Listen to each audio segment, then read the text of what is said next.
The Why Golf podcast is brought to you by Skyscanner, the ultimate travel hack that searches billions of prices on flights, hotels and cars, so you can feel confident you'll always find an amazing deal. Hello and welcome to Why Golf, presented by Skyscanner. We're here at the 2024 Solheim Cup, just outside of Washington, D.C., at the Robert Trent Jones Golf Club.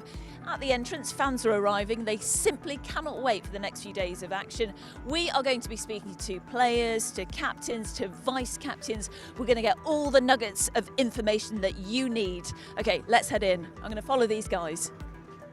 The fans are the life and soul of the Solheim Cup. You can hear them on the first tee for miles, and they line the fairways. Let's go and catch up with some of them in the festival village. Well, you never know who you're going to bump into in the festival village. And here's Nilsson, past captain.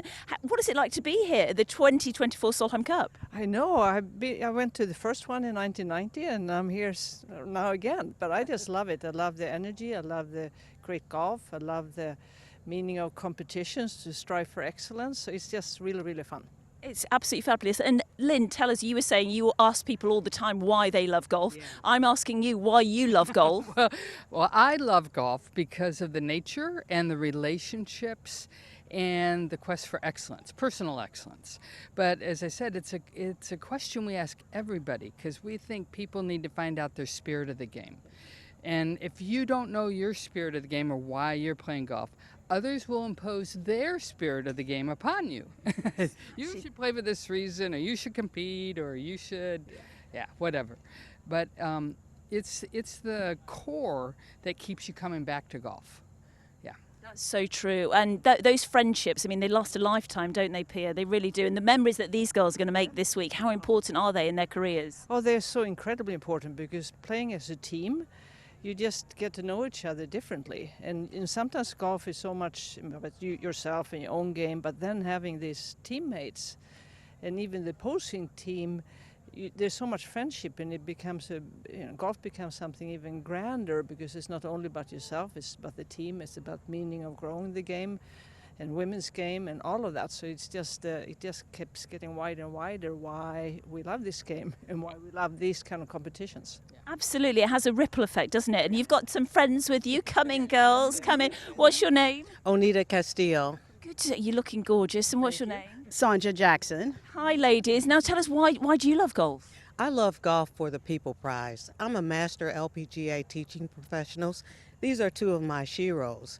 What I love about golf is you can be the individual and find out who you really are. I loved that when I started playing golf, and I love sharing that with people, so I continue to do it. I use these ladies, they don't know how much, because of their books and all the wonderful teaching that people can use, and you don't have to be great at golf to love it. And like I said, have the People Prize of all the wonderful people that you meet. So true. And what would you say to juniors who are just starting out and thinking, it's slightly overwhelming, this game of golf? What would you say to them? Find out what it is that you love about it. Keep working hard because you can be better. You're already better than you know that you are. And listen to your parents. I'll remind my children of that. And what's your reason for loving golf? My reason for loving golf, I love the outdoors. I love the history of the golf game. I love the people that you meet, the places that it takes you, the friendships that you develop, and the fact that you can play, anybody can play this game, and at any day you can play with anybody of any age, and you can it just brings everybody together. It's a common bond. I feel like no matter what your background is, golf brings lots of people together, and I also enjoy meeting like fantastic people that you never would necessarily cross paths without the game of golf and where it takes you. And I have to say, my very first golf book was Vision 54. Yes, yes, my dear friend and LPGA professional told me to take it, and it's just the encouragement in it. And again, you can just do it as long as you like, and it also parallels so much with life. So I feel like it can teach you about yourself, some things that you may not have realized about yourself just from a game of golf. That's so true. And tell us about Vision 54, Pia. Tell us about the book. Yeah, I mean, we have actually 4 books. The latest is Be a Player, but Vision 54 is the name of our company, our golf school, and our big mission is that realizing there are two sets of fundamentals in golf. There are technical fundamentals, but there are also non-technical. And if we're actually going to play better on the golf course, we need to have this wider sets of skills. So we really help golfers with that, so they more can play better and more can enjoy the game more. That's one. Girls, thank you so much. And today, I hope it goes according to plan. Where are you going to base yourself? Are you going to walk around the course, Lynn? Yeah, just check out how they're doing with all those non-technical skills. Thank you so much. Have a great day. Take care. Bye-bye. We have made our way to the media centre, and the captains, the vice captains, the players, all the big names basically will be coming through these doors, and we are going to catch up with them.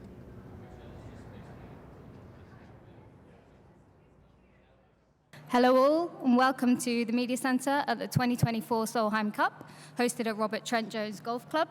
Delighted to be joined by Lynn Grant, Maya Stark and Esther Henseleit on the stage. Lynn, you spoke about first tee, and you know you're going to have those nerves. You all will. For youngsters around the world watching you and looking up to you and playing in their own competitive golf games, what are you focusing on when you're on that first tee? Obviously, you can't control what's going on in your mind, but what are you looking at anything in particular? Or do you have any management skills? Yeah, I think to me, like the first tee, depending on the week, like you're less or more nervous, especially this week, like the nervousness is very high. So I always try to tell myself that I love those moments, and that's why I play professional golf, to find those feelings and learn how to behave in those situations or handle myself. So like it's more of like just pumping myself up in a very calm way. Like, you love this, you're just gonna go out and do what you do every time, and have a good routine of what I'm doing, just try to do the same thing as I always do. But just really ease into it and tell myself that I love being nervous. Wow. Yeah, lovely. And Maya, just really quickly, what is I know you two girls have played together in the last cup, and what is that relationship like between both of you? Are you good friends? I'm hoping. Yes, we don't hate each other. And what's the team room like right now? How's Suzanne set it up? I know it's early in the week, but what's the atmosphere like in there? It's so much fun. I feel like everyone's really not taking everything too seriously. Not taking themselves too seriously is one of the big things. I think we're having so much fun already. And I think it's going to keep going like this because we have such a good group of people. It's like the perfect mix. And Esther, finally, you've got your boyfriend on the bag caddying this week. What is it like to have that support of someone so close to you on the bag, and have family and friends here, but in general, having a support network when you're out playing golf? Yeah, it's really important, for everyone. It's great to have Reese on my bag.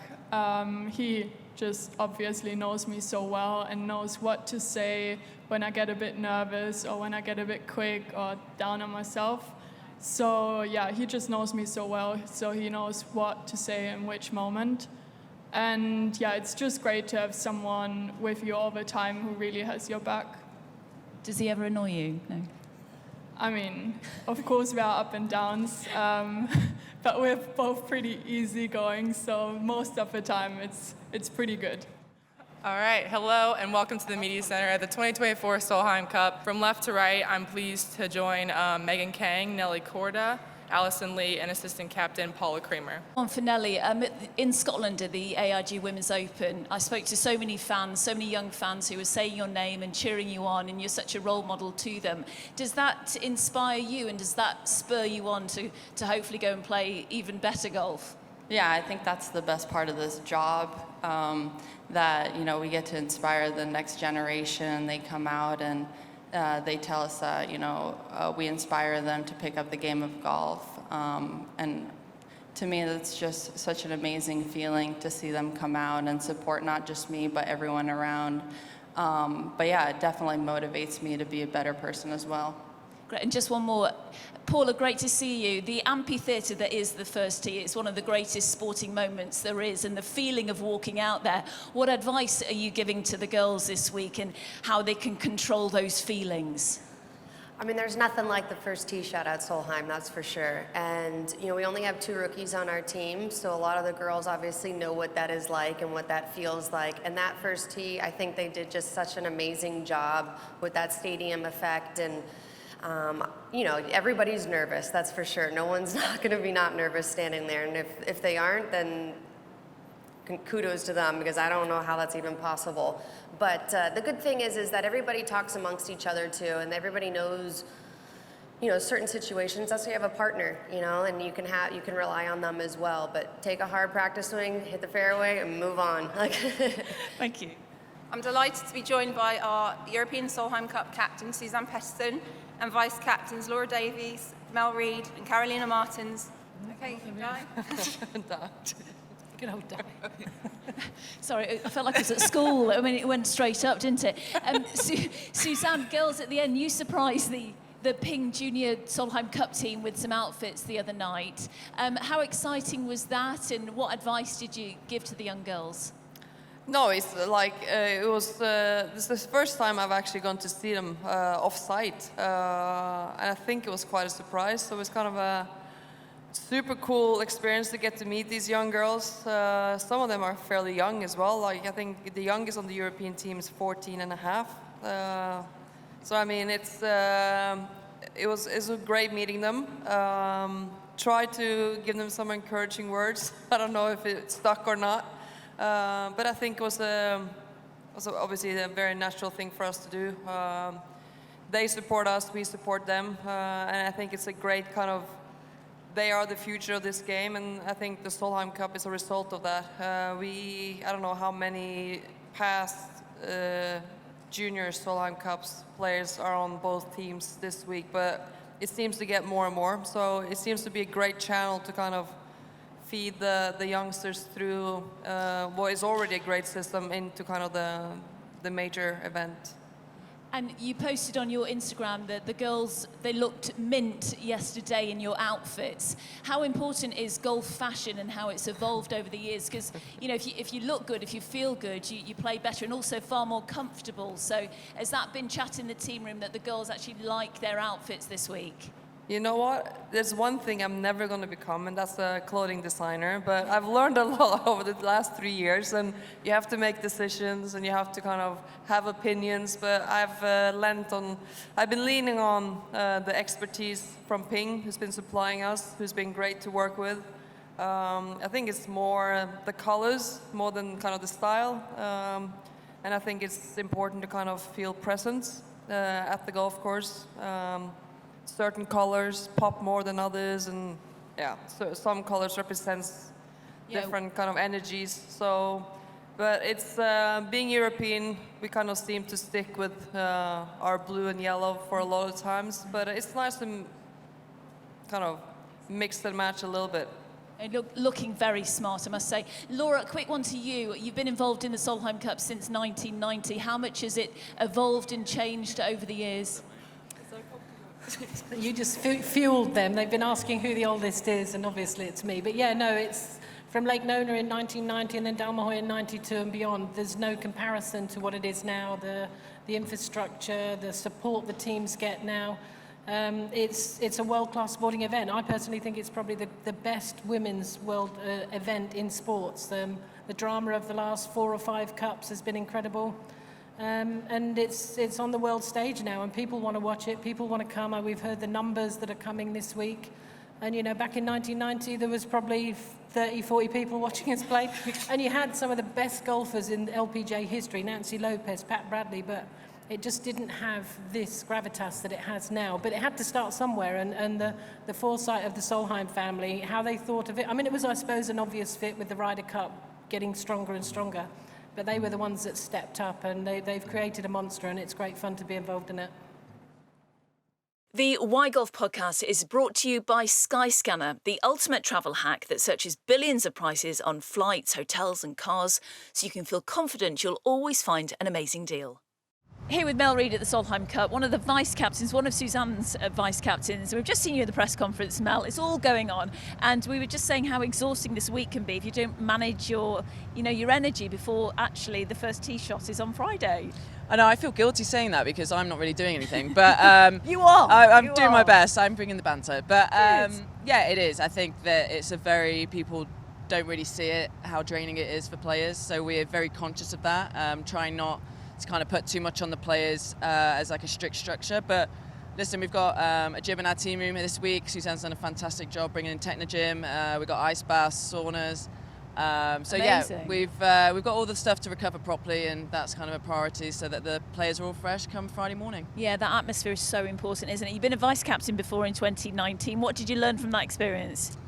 Not a lot. I don't really do a lot, to be honest. Well, you do. You supply, as you say, the banter, but you're there. Yeah. It's like a community, though, isn't yeah, it? Everyone no, gets is, on yeah. so well. I mean, it's you know, we've had a couple new players coming in, a couple of rookies coming into the team from last year, and they've just really fitted in really well. I think the whole team. I feel like we say this every year, but I feel like this year the vibe is just, there's no dramas. I mean, it's quite difficult to keep 12 women happy in a week, as you can imagine. Yeah.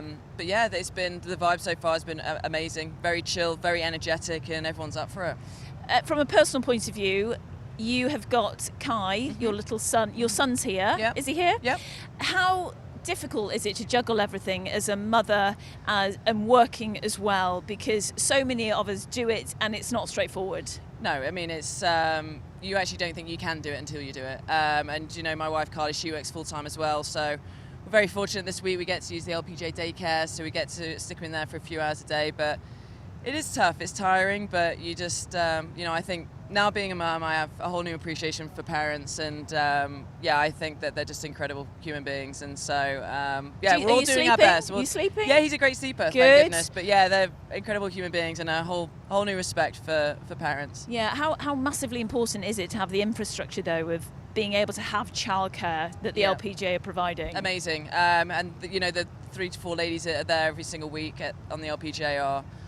I mean, it's so a game Kai changer. knows them then. Yeah, it's a game changer, and he knows all the other. He's interacting with all the kids from other players, and it's a fantastic service that we have. And I think that it should be more readily available in every sport for women, because it is difficult, and you do have a lot of mum guilt. And you know, once you have a facility or you have that option, it kind of puts your mind a little bit more at ease, for sure. And they do really cool things with him, and you feel just great with him. So yeah, we're very thankful for the LPGA daycare, and I try and shout out to them as much as I possibly can. Yeah, absolutely. I mean, that guilt that you're talking about, we all feel it.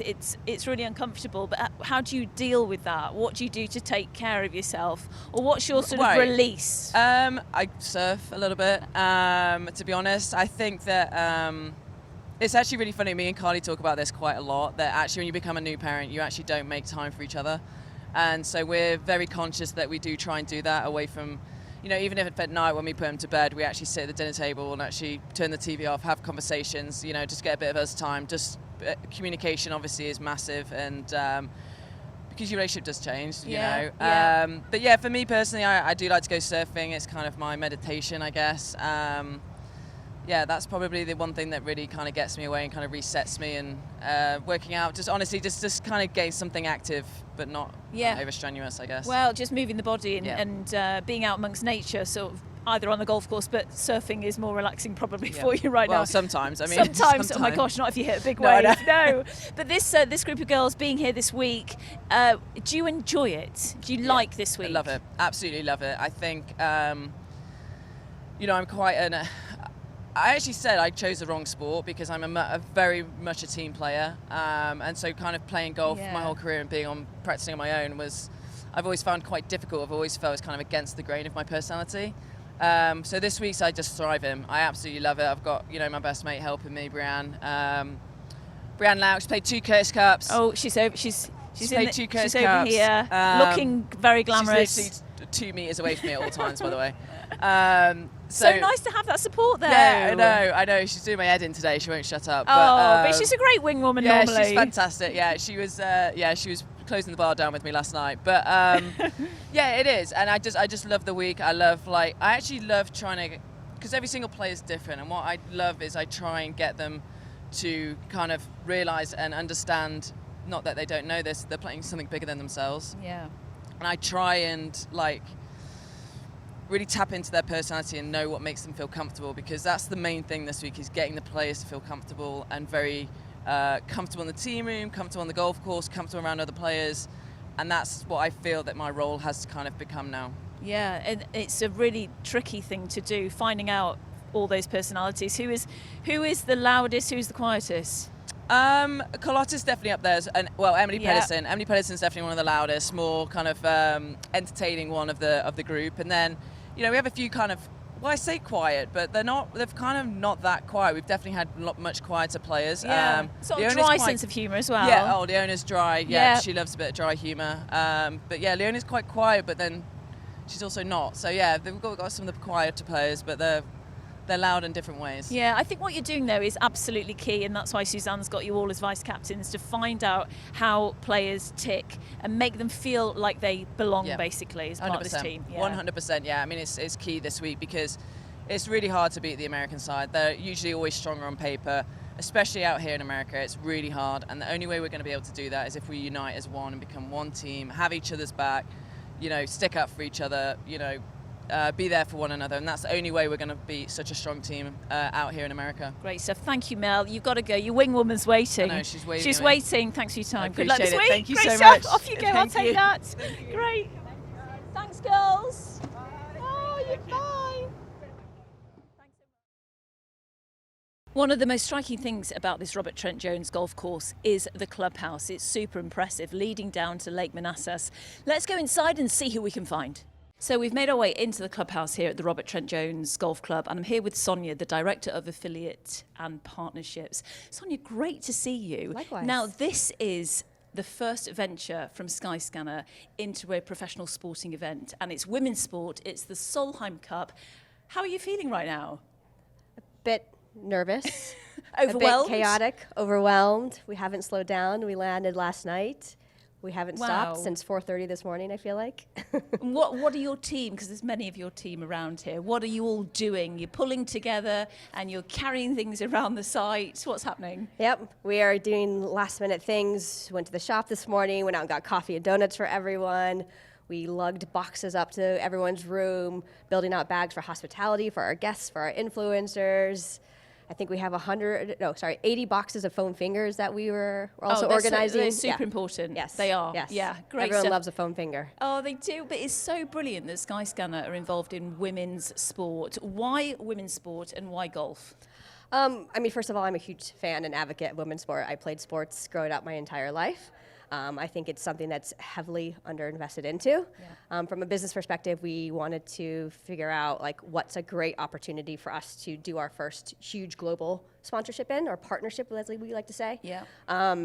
We felt like golf was one that we knew that it tends to be a bit more of an affluent demographic. They tend to travel more. So if you're a huge golf fan, whether you like to participate in golf yourself, go to events, you're going to travel. So we also know that I think the golf segment itself is 2.5 times more likely to travel than any other golf segment. So from a business perspective, it made sense. Skyscanner being a travel brand, Solheim being obviously one of the largest women's golf event there is, with a fan group that loves travel. So the synergies kind of aligned there. It certainly is. Is this a big learning curve for you, this whole experience? It is. My team and I manage huge global partners on a daily basis. But something like this was definitely the first time that we've undertaken anything like this, especially as a nuance of what are we going to wear? How are we going to host our hospitality? All of those things, the branding, how do we want that to show up? So, Oh, absolutely. And I feel that the potential to elevate this in that partnership is, it can really develop over the years. Yep. Great stuff. Yeah, and I think, this is where we want to show that this is amazing, this is successful, and how that kind of translate and goes into 2026. How do we build that platform to kind of skyrocket this for the next big thing for Skyscanner? What has the feedback been like around the site? Because obviously you've got your stall in the fan village, you've got your hospitality area. What have people been saying? Yeah, people gravitated toward the foam fingers. Yes. I think Can I have one, please? Absolutely. Thank you. We even heard that, Suzanne may want to grab one to ride around on her cart, which would be phenomenal. Yeah. So I think we've had a ton of people that have just come to us because of that. Yeah. And then we know that our brand awareness in the U.S. is really, really small. So people come in, we get them with the foam finger, and they go, Skyscanner, who are you? And so they also gives us an opportunity to interact and engage with the fans that are here as well too. And they're like, that's great. You know, we're thinking about, do we want to go to 2026, or we have a trip plan coming up? Let's pull up your app. We're going to download your app and check it out. So I think so far, given today's a practice day and a relatively light traffic day, we've actually had quite a few people, and I've seen a ton of foam fingers walking around here today, so which has been great. Oh, that's really good. And to get those key messages across, I mean, you've done so well in certain parts in Europe. So coming over here to America, how are you going to deliver those messages via the foam fingers and talking as well, those human interactions? Yep. But what's worked well in Europe? Yeah, I mean, so because we are a Scottish born and bred company, a little bit over 20 years, I think we've done such a great job of just building a product that is easy for consumers to use. Yeah. We've done such a great job of just, again, building those relationships with the different airlines, with the other online travel agents. From an organic perspective, that's how we've grown so big. So we've just done such a great job of investing in that product, and our whole philosophy too is like, it's the traveler first. So everything that we're doing is making sure that we're building a product that's right for the traveler, not necessarily what's best for our bottom line. If it's something, we do something and it, we don't see as much money, but it's a better traveler experience, that's what we're all about. Yeah. So traveler first, partner second, Skyscanner third, and everything that we do. So I think keeping that philosophy through and through has just helped us grow in Europe. That is a really great ethos. And you obviously like to travel yourself. What's one of your favorite travel destinations? You're from New York, aren't you? I lived in New York the last 10 years before moving to London. Okay. I was fortunate enough to grow up around the world, so I've kind of been all over the world. I would say this is what inspired your career then. Kind of, yeah. I lived in China for 8 years. I was born in Germany, so I am a bit of a nomad when it comes to where I live. So I think Thailand is one of my most favorite places ever. You said you were sporty. What sports do you play? I played soccer or football. Yeah. Growing up, basketball, volleyball, anything that I could essentially get my feet or hands on. So yeah. Well, this is a perfect partnership then. I mean, you're incredibly sporty. You've travelled the world, and now Skyscanner are here at the 2024 Solheim Cup. What are you most excited about this week? Just watching the golf. Yeah. I haven't ever got to see golf at this level. Especially there's so many athletes and incredible athletes in one place at one time, and just being a huge advocate for women's golf itself. So yeah, it is. Just to warn you, Sonja, you might need some earplugs as well on the first tee, because it's off the chart noisy. It's an amphitheatre of noise on another level, but excitement and joy and fear and nerves. So just get yourself ready. I'm looking forward to that. I think this is where I was trying to get our team to all dress in like American flags or European flags, like onesie suits, and I just wasn't getting the the reception. So I think it's for 2026. This is what we're going to do now. I think that's all a great about the idea. patriotism. We'll get them to sign something, so they have to do that. Oh, Sonja, thank you so much for chatting to us. Welcome. Great to have you on Why Golf. Thank you. Thanks. So Team Europe are having their photo taken outside the clubhouse. We've just seen Team USA. There is so much chauffeuring of players, of bags, of caddies. There is a lot of organisation that goes on before that first tee shot is hit. Do not underestimate the planning. It starts pretty much the day the previous Solheim Cup finished. The sun is shining and we cannot wait for the next few days here. It's absolutely glorious. You may have remembered that I spoke to Chloe Chong, racing driver, a few weeks ago on the podcast. Great to have you here at the Solheim Cup. This is your first ever Solheim. What's it like, this sort of first impression here? What is it?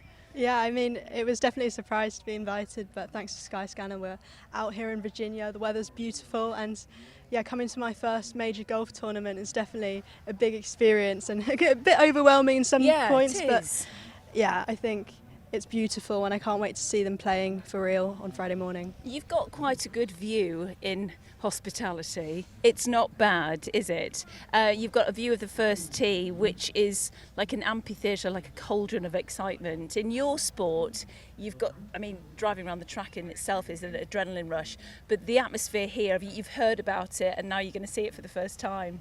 Yeah, I can't wait. Even sitting there with not that many people watching for the First Responders Challenge, I can feel the pressure, but also the immense amount of support and patriotism towards each other's countries. The reporter was talking about, all the supporters from America and all supporters coming from all around the world, such as like the UK and Australia, and I think it's amazing to have, you know, a massive kind of following of the female sports and bringing it all together at this big event here in the US. Yeah, it really is. It's great. Now, I know you've not got much time to play golf, but I believe you've had a couple of lessons. Is that right, since we last spoke?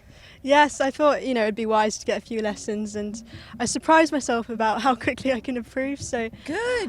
Hopefully yes. I'll put that to the test tomorrow and we'll do a good golf day.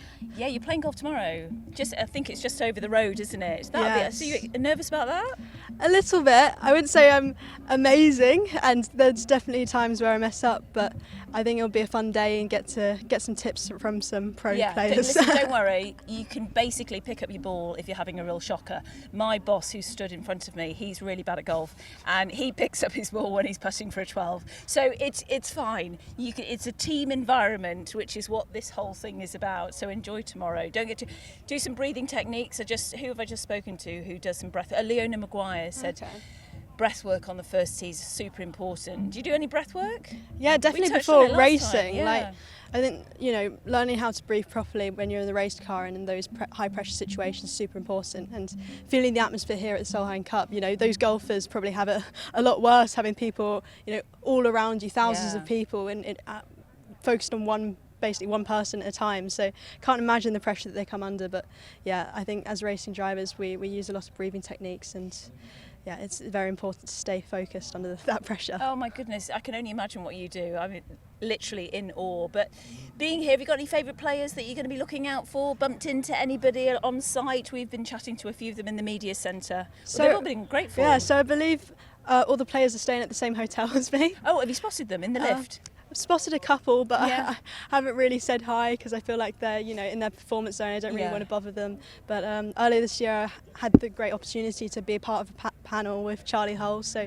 I'm here to support the European team as well as the Americans because of my dual citizenship. So it's a bit of dual citizenship. Tell us about that. So I'm half Canadian, half British. By the way, the band has just started, which is brilliant. We need to dance soon, but tell us about your citizenship.